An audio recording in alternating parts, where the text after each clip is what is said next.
High friends, welcome to Tamil Cooklogs. இன்றைக்கி நம்ம வீடியோவில் வாழைப்பழமும் கோதுமாவும் வச்சு ஒரு டேஸ்டியான போண்டா ரெசிபி தாங்க பார்க்க போகிறோம். இந்த போண்டா பார்த்தீங்கன்னா சின்னவங்கலேருந்து பெரியவங்க வரைக்கும் நல்லா விரும்பி சாப்பிடுவாங்க.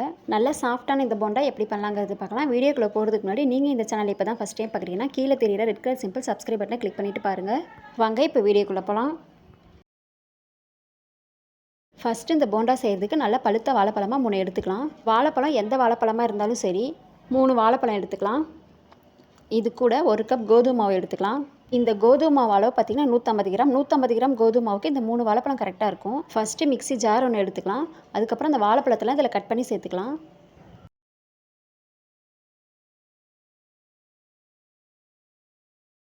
வாழைப்பழத்தெல்லாம் சேர்த்துட்டு இது கூட 100 கிராம் நாட்டு சக்கரை சேர்த்துக்கலாம். இந்த 3 வாழைப்பழத்துக்கு இந்த 100 கிராம் நாட்டு சக்கரையே கரெக்டாக இருக்கும். இது கூட 3 ஏலக்காய் சேர்த்துக்கலாம். இது எல்லாத்தையும் சேர்த்துட்டு நம்ம மிக்சியில் நல்லா அரைச்சிட்டு வந்துடலாம். தண்ணி எதுவும் சேர்க்காமல் அரைச்சிக்கலாம். நம்ம சேர்த்துருக்கிற வாழைப்பழமே கரெக்டாக இருக்கும். பாருங்கள், இந்த மாதிரி அரைச்சிக்கலாம். தண்ணி எதுவும் சேர்க்காமல் அரைக்கணும். பாருங்கள், ரொம்ப நைஸாக இல்லாமல் ரொம்ப கொரகொரப்பாக இல்லாமல் இந்த மாதிரி நம்ம அரைச்சா போதும். இது கரெக்டாக இருக்கும். இது ஒரு பாத்திரத்தில் சேர்த்துக்கலாம்.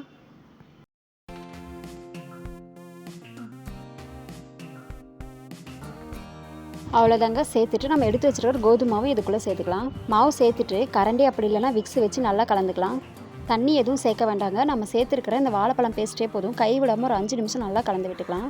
ரொம்ப ட்ரையாக இருக்கிற மாதிரி இருந்துச்சுன்னா ஒரு 1/2 டம்ளர் தண்ணி மிக்ஸி ஜாரில் சேர்த்து நல்லா அலசி இதில் சேர்த்துக்கலாம். இந்த தண்ணியே போதுங்க. சேர்த்துட்டு நல்லா கலந்துக்கலாம்.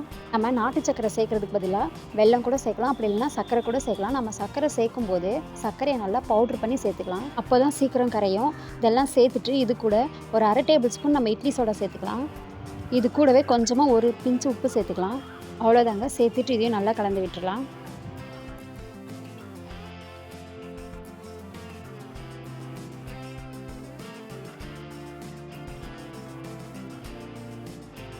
எல்லாம் கலந்துட்டு கடைசியாக நம்ம டேஸ்ட்டுக்காக கொஞ்சமாக தேங்காய் துருவல் சேர்த்துக்கலாம். இந்த தேங்காய் துருவல் சேர்க்கும்போது நம்ம போண்டா சாப்பிடும்போது நல்லா வாயில் கடிப்படும். சாப்பிட்றதுக்கு நல்லா டேஸ்ட்டாக இருக்கும். தேங்காய் துருவலை சேர்த்துட்டு நல்லா கலந்து விட்டுறலாம்.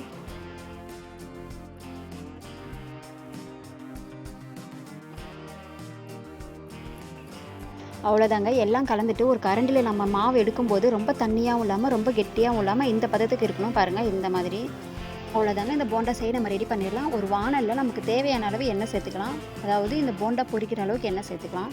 எண்ணெய் நல்லா சூடானதும் நம்ம கலந்து வச்சுருக்கிற மாவில் கொஞ்சம் கொஞ்சமாக எடுத்து இதுக்குள்ளே சேர்த்துக்கலாம். நம்ம ஸ்பூனில் கூட சேர்க்கலாம், இல்லை கையில் கூட சேர்க்கலாம். சேர்க்கும்போது அடுப்பு லோ ஃப்ளேமில் வச்சு சேர்த்துக்கலாங்க. இல்லைனா போண்டா கருகிடும். கொஞ்சம் கொஞ்சமாக மாவு எடுத்து இதில் சேர்த்துக்கலாம்.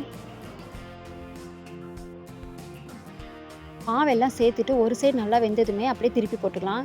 அடுப்பு லோ ஃப்ளேமில் வச்சு தாங்க இந்த வேலை செய்யணும். இல்லைனா போண்டா சீக்கிரமாக கருகிடும். அப்படியே எல்லாத்தையும் ஒவ்வொன்றா திருப்பி போட்டுடலாம். உங்களுக்கு போர் அடிக்கும் போது வீட்டில் வாழைப்பழம் இருந்துச்சுன்னா நீங்கள் அடிக்கடி இந்த மாதிரி செஞ்சு சாப்பிட்லாங்க. அவ்வளோ டேஸ்ட்டாக இருக்கும்.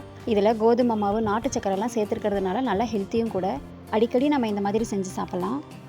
இது அப்பப்போ நல்லா திருப்பி விட்டுக்கிட்டே இருக்கலாங்க. அப்போ தான் உள்ளே நல்லா வேகும்.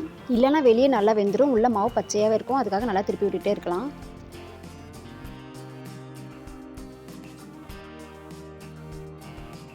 அவ்வளோதாங்க. நல்லா வெந்து கலரும் நல்லா மாறி வந்திருக்கு. இது ஒரு பிளேட்டுக்கு மாற்றிக்கலாம்.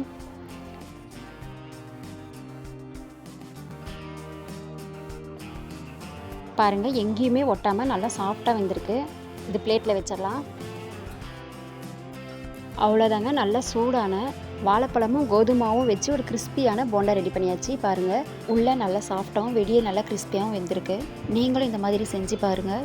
உங்களுக்கு இந்த மாதிரி சிம்பிளான ரெசிபிஸ் வேணும்னா இந்த வீடியோக்கு ஒரு லைக் பண்ணிவிட்டு வீடியோக்கு கீழே இருக்கிற ரெட் கலர் சிம்பிள் சப்ஸ்கிரைப் பட்டனை கிளிக் பண்ணிக்கோங்க. அப்படியே பக்கத்தில் வர பெல் சிம்பிளையும் கிளிக் பண்ணிக்கோங்க. அப்போ தான் நான் போடுற வீடியோஸ்லாம் நோட்டிஃபிகேஷனாக வரும்.